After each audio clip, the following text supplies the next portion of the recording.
Bien, regresamos entonces con el sociólogo Carlos Mejía. Él es director de Escuela Sindical de Construcción Civil, miembro de la CGTP. Carlos, muy buenas noches. Gracias por estar con nosotros en el programa. Muy buenas noches también. Gracias por la invitación. Bueno, el día de ayer se ha celebrado el Día del Trabajo. ¿Cuál ha sido el ánimo desde la central sindical? Bien, el ánimo ha sido de bastante optimismo y de bastante confianza en lo que más o menos en el movimiento sindical estamos logrando en los últimos años, ¿no? En los últimos años el movimiento sindical ha atravesado por una serie de cambios. Hay un conjunto de transformaciones que, si bien no se pueden, tal vez a primera vista, pueden parecer un poco pasar desapercibidas, hay un conjunto de cambios y transformaciones importantes, ¿no? Por un lado está la transformaciones más de fondo, que tienen que ver con el cambio del modelo productivo desde el año 2000 hasta la fecha. Junto con eso hay cambios sociodemográficos en la fuerza laboral, el ingreso de la mujer, la presencia de jóvenes trabajadores, en fin. Y el otro elemento, el tercer elemento, son los cambios en las mentalidades de los trabajadores. El actor sindical no es el mismo de hace 20, 30 años. Tiene otras identidades, otro discurso. De estos tres elementos hay un cuarto elemento que también es importante y es el que no ha cambiado, que es el marco normativo.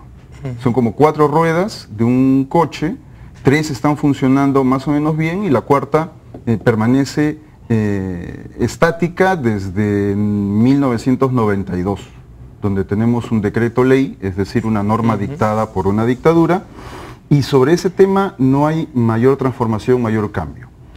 Ese elemento hace... ¿Se refiere usted al 728? ¿Al decreto legislativo al 25, 728? No, a la ley que regula las relaciones colectivas, la 25593, ¿cierto? El decreto ley. Ese elemento, el marco normativo, es lo que va a explicar las cifras tan bajas de afiliación sindical que tenemos en el país, que están en promedio del 6.8, no llegan a 7%. De cada 100 trabajadores... De los que están debidamente asalariados. Sí, asalariados. Que son a su vez cerca del 40%. O sea, es el 6% del 40% de la PEA total. Así es. Viene a ser menos del casi el 2.6% de la PEA total. Así es. Entonces, es una cifra baja, es baja incluso en la región, comparado con Ecuador, con Bolivia, y para no hablar del Cono Sur. Entonces, y bueno, entonces ese dato es de alguna manera la explicación de una serie de problemas que tienen los trabajadores en el mundo laboral. ¿Y usted no cree que parte del decrecimiento de la sindicalización tiene que ver también con las mejoras que se han producido en el mercado laboral general? Ya no hablo solo del adecuadamente, sino en el general. Han aumentado los salarios, el desempleo ha bajado en los últimos 11 años de 5% a 4%, entonces las personas ya no ven necesidad de verse afiliadas en un sindicato. Ya, sí. Lamentablemente la información estadística va por otro lado. Del año 2000 a la fecha, la tasa de afiliación sindical creció del 2001 hasta el 2005, más o menos llegó a 8, casi 9%. Con la crisis, por un lado, y efectivamente con el gobierno aprista, que tuvo una estrategia de confrontación con los sindicatos, esa cifra se volvió a reducir hasta aproximadamente el 2009-10, y a partir de allí se ha mantenido en 4 o 5%.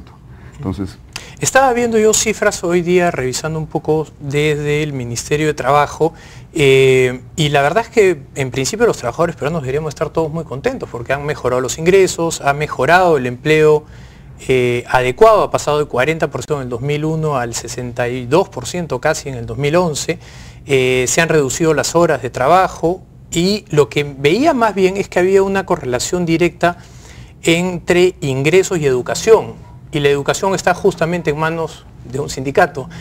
Como sindicalistas, ¿no les interesa a ustedes trabajar con uno de sus sindicatos en mejorar la calidad de educación para que mejoren a su vez los ingresos reales? Sí, en primer lugar, las cifras que señalas, vistas así, uno puede interpretarlas de distinta manera, ¿no es cierto? Los ingresos se han incrementado, pero no se han incrementado por igual. no en todos los estratos, no en todos los sectores. En algunos lugares más, en otros menos. Sí. Generalmente en porcentualmente han aumentado más los obreros y empleados que los donde ejecutivos. hay negociación colectiva. Donde hay negociación colectiva, efectivamente, en construcción civil los sueldos se han incrementado en los últimos 10 años, porque tienen negociación colectiva por rama. En agroindustria, donde no hay negociación, ahí los sueldos siguen estables hace un montón de tiempo. Bueno, información que yo tengo es que el jornal ha pasado de 8 a 20 soles en los últimos 10 años. No, el cambio más importante en agroindustria es que han pasado de contrato verbal a contrato escrito. Y punto. Entonces, dicho sea paso, las regiones que están amarradas al sector agroexportador, el desempleo es casi nulo, llega en una región al 1.2, en la otra está en 1.3. Pero hay que ver la metodología. En el Perú hablar de desempleo es muy difícil, porque el Perú no tiene seguro de desempleo, el trabajador o trabaja o ¿qué hace? Entonces, no, pero en España están en 26% de desempleo. Pero hay seguro de desempleo. Tienen seguro de desempleo, tienen todo. Entonces, pero lo que digo es que la manera de medir, o sea, lo que significa estar desempleado es distinto. Correcto. Tú puedes estar un año en Europa, 2 años desempleado y decir estoy desempleado. Aquí no puedes estar desempleado 2 años. Entonces, las cifras históricamente de desempleo en nuestro país siempre van a ser bajas. Lo de las horas, el ingreso promedio es casi 25% por encima del salario mínimo. Entonces, el que esté empleado está bien empleado de alguna manera. Está trabajando en un trabajo que probablemente le brinda no solo los beneficios propios del trabajo respecto a su persona, a su familia, sino además a partir de ingresos, ¿no? Y sin embargo, la rotación en el empleo es muy alta. Y sin embargo, para las estadísticas, decir que alguien está bien empleado es que gane 750 soles al mes. Entonces, claro, si 750 soles es la línea que yo voy a separar entre bien empleados y mal empleados, efectivamente, es más, los que están por encima del salario mínimo son poco menos de la mitad. O sea, estamos en un país donde de los trabajadores, casi la mitad gana menos de la remuneración mínima vital. El promedio de ingresos del empleador adecuado, que es el 60%, es 1.400 soles. No, ese es ingreso familiar, que comprende dos. La información que yo tengo es de... El ingreso familiar está aproximadamente entre 1.200, que comprende a 2 personas. Pero bueno, no vamos a entrar a de unidad debate, familiar. Sí, correcto. Pero bueno, al final de cuentas, para usted entonces la legislación laboral, por lo que le entiendo, ¿no es lo suficientemente rígida, es la palabra adecuada, o cuál sería la palabra adecuada? No es lo suficientemente equilibrada.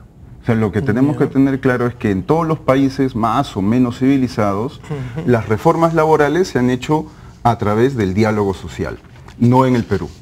Y desde entonces, lamentablemente, ni el Estado ni la otra parte, que son los empresarios, han tenido mucha voluntad para restablecer ese diálogo. O sea, revisa nada más lo que pasa con la Ley General de Trabajo.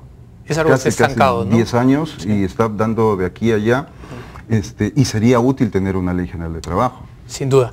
Se me ha acabado lamentablemente el tiempo, pero me encantaría volverlo a tener en el programa para hablar de la Ley General de Trabajo y algunas otras cosas que se nos han quedado encima de la mesa. Le agradezco. Muchas gracias. Bien, vamos nosotros a una pausa y regresamos. Scotiabank descubre lo que puedes lograr.